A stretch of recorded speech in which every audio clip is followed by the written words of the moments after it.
Hi, I'm Lee Child, and this is The Survivor, the new novel by Gregg Hurwitz. From this height, the cars looked like dominoes, the pedestrians like roving dots. The breeze blew crisp and constant, cooling Nate's lungs on the inhale. None of that touted LA smog this close to the ocean. To the west, blocks of afternoon gridlock ended at the Santa Monica cliffs, a sheer drop to white sand and the eternal slate of the sea. The view would have been lovely, except he was here to kill himself. The 11th story ledge gave him 2 spare inches past the tips of his sneakers. Balance was a challenge, but getting out here had been the hardest part. He'd shoehorned himself through the ancient bathroom window at First Union Bank of Southern California, wobbling for a solid minute on the ledge before daring to rise.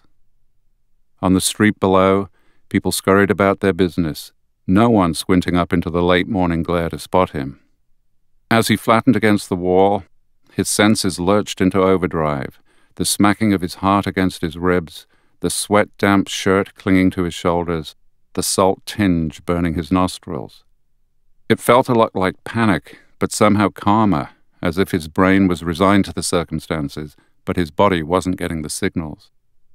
Because he was unwilling to risk landing on someone, with his luck he'd pile-drive a pension check-cashing granny through the pavement, he continued slide-stepping to the end of the ledge. The corner of the building gave him less trouble than he had anticipated as he elbow-clamped his way around, and then he was staring down at the empty alley and the target of the dumpster below. It was, if nothing else, a considerate plan. If he hit the bin squarely, the steel walls would contain the spatter, leaving him neatly packaged for delivery to the crematorium. He was sick of people cleaning up after him. It had been less than 10 minutes since he'd laid open that dumpster lid, but it seemed like days. The chilly elevator ride up, the nod to the wizened black security guard, that final moment collecting his nerves by the row of urinals before muscling open the sash window. Each had stretched out into a lifetime. First Union of SoCal was one of the few West Coast banks located up off the ground floor. Cheaper real estate, more space, better security. But only one high-rise perk held Nate's interest currently. Gauging his position, he slid another half-step to the right, stopping shy of a casement window that had been cracked open several turns outward. From the gap issued a current of warm, coffee-scented air and the busy hum of tellers and customers. Business as usual. He considered his own dwindling checking account within.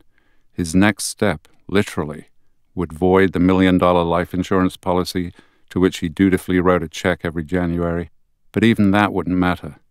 There was no one who wanted anything of him, and nothing ahead but increments of misery. He took a deep breath, his last, and closed his eyes.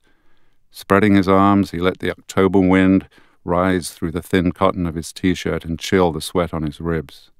He waited for his life to flash before his eyes, the ethereal song and dance. But there was nothing. No wedding day close-up of Janie's lips parting to meet his. No image of Ciel dressed as a pumpkin for Halloween with her chocolate-smudged hands and dimpled thighs. Just the teeth of the wind and 1,000 needle points of fear skewering him like a pincushion.